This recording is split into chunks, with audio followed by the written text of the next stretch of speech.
আসলে এই শবে বরাত এটা হলো মুক্তির রজনী। সব হলো রাসূল সাল্লাল্লাহু আলাইহি ওয়াসাল্লাম হাদিসের মধ্যে যে বর্ষটা যে বাক্যটা বলছেন এভাবে বলেন, বাক্যটা হলো এটা সব হয় লাইলাতুন নিসফ মিন শাবান, লাইলাতুন নিসফ মিন শাবান। আমরা এই শব্দটা ব্যবহার করব। এখন শাবান মাস চলতেছে। আসলে শাবান মাস এটা হলো রসুলের মাস। এটা কার মাস? রসুলের মাস। আর রমাদান এটা কার মাস? আল্লাহর মাস। বলে সবাই শাবান কার মাস? রাসূলের মাস। রাসূল সাল্লাল্লাহু আলাইহি ওয়াসাল্লামের মাস। আর রমাদান এটা কার মাস? আল্লাহর মাস। আল্লাহ রাসূল সাল্লাল্লাহু আলাইহি ওয়াসাল্লাম বলেন শাবান শাহরি ওয়া রমাদান শাহরুল্লাহ। এই যে শাবান মাস এটা হলো আমার মাস, আর রমজান এটা হলো আল্লাহ তাআলার মাস। এই কারণে মুহাম্মদুর রাসূলুল্লাহ সাল্লাল্লাহু আলাইহি ওয়াসাল্লাম এই শাবান মাসের মধ্যে আমি তৈরি হই রমজানের ইবাদত করার জন্য। কিসের জন্য? রমজান মাসে ইবাদত করার জন্য শাবান মাসে কি হন? তৈরি হন। শাবান মাসে তৈরি হন রমজানে কি করার জন্য? ইবাদত করার জন্য। এই শাবান মাসের এই একটা রাত্র এটা আরো গুরুত্বপূর্ণ। রাসূল সাল্লাল্লাহু আলাইহি ওয়াসাল্লাম সারা শাবান মাসে প্রায় 27টা পর্যন্ত রাসূল সাল্লাল্লাহু আলাইহি ওয়াসাল্লাম রোজা রাখতেন। কারণ কি জন্য? ওই রমজানের ইবাদত বন্দেগী করার জন্য। রমজান যে আল্লাহ তাআলার মাস, ওই রোজাগুলো রাখতে পারে এই কারণে শাবান মাসে প্র্যাকটিস করতে। এখানে হাদিসের মধ্যে আছে কানা ইয়াতাহাফাযু মিন শাবান মা লা ইয়াতাহাফাযু মিন গায়রিহি। রাসূল সাল্লাল্লাহু আলাইহি ওয়াসাল্লাম শাবানের প্রতি যত্নবান ছিলেন অন্য মাসের তুলনায়। তাহলে কোন মাসটা রাসূল সাল্লাল্লাহু আলাইহি ওয়াসাল্লাম যত্নবান ছিলেন? কোন মাসে? এই শাবান মাসে। এই শাবান মাসের মধ্যে একটা রাত, এটার নাম কি বলেন? লাইলাতুন নিসফ মিন শাবান। আফসোসের বিষয়, অনেকে হয়তো এটা মনে করবে রাত 8টা থেকে মনে শুরু হবে, অনেকে মনে করে রাত 10টা থেকে শুরু হয়, অনেকে মনে করে রাত 12টা থেকে শুরু হয়। যারা ব্যবসায়ী তারা হয়তো অনেকে মনে করে দোকানপাট বন্ধ করে আমি রাত 10টা থেকে শুরু করব। অনেক মহিলারা আজকে রাত্রের মধ্যে রুটি হালুয়া এগুলো বানানোর মধ্যে ব্যস্ত থাকবে। ওনারা মনে করবে আমি সবাই খেদমত করে বাড়ি বাড়ি এগুলো পৌঁছাইয়া এরপর আমি রাত 10টা থেকে আমি এরকম ভাবে আমলে বলবো।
না না না, এটা শুরু হয় কখন থেকে বলেন না?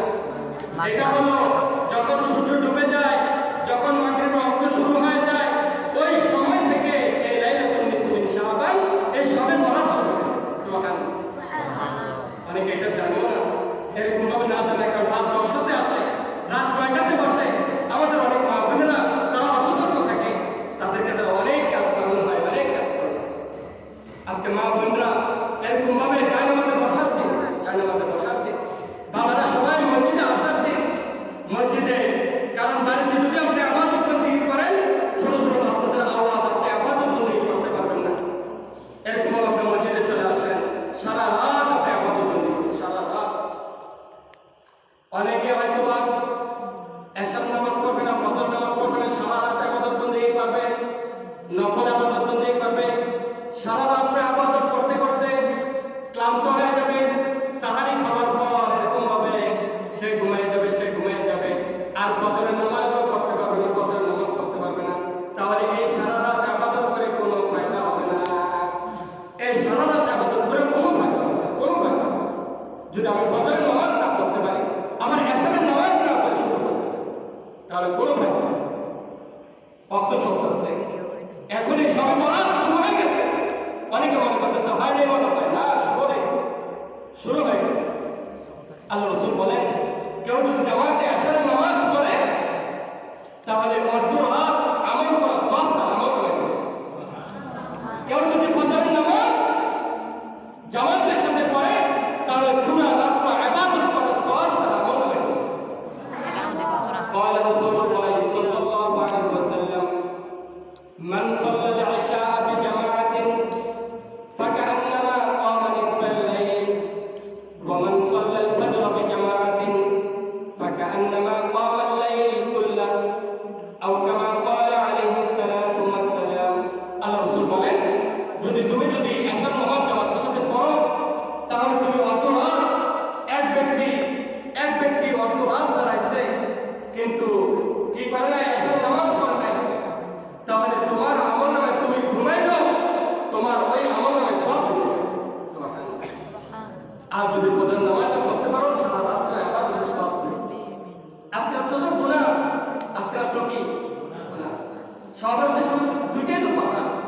এক নম্বর কি, যে রাত্রেবেলা ইবাদত বন্দেগী করা, রাত্রেবেলা কি করা, ইবাদত বন্দেগী করা, এটা নফল ইবাদত বন্দেগী করা। আর দিনের বেলা কি রাখা, রোজা রাখা। আলহামদুলিল্লাহ, আলহামদুলিল্লাহ, আমরা শুকরান, আমাদের সবচেয়ে বেশি শুকরিয়া যে আলহামদুলিল্লাহ আমাদের ছাত্ররা আজকে রোজা রাখছে, আলহামদুলিল্লাহ আইয়ামে বীজে রোজা রাখতেছে। এটা সৌভাগ্য, এটা আমাদের জন্য সৌভাগ্য। আলহামদুলিল্লাহ আমাদের শিক্ষা দীক্ষা এই বালুখালী পুরো আনাচে কানাচে ছড়ায় পাবে ইনশাআল্লাহ। আলহামদুলিল্লাহ তারা রোজা রাখতেছে, এটা আমাদের জন্য সৌভাগ্য। তারা আইয়ামে বীজে রোজা রাখতেছে, তারা আইয়ামে বীজে রোজা রাখতেছে, আলহামদুলিল্লাহ আইয়ামে বীজে রোজা রাখতেছে।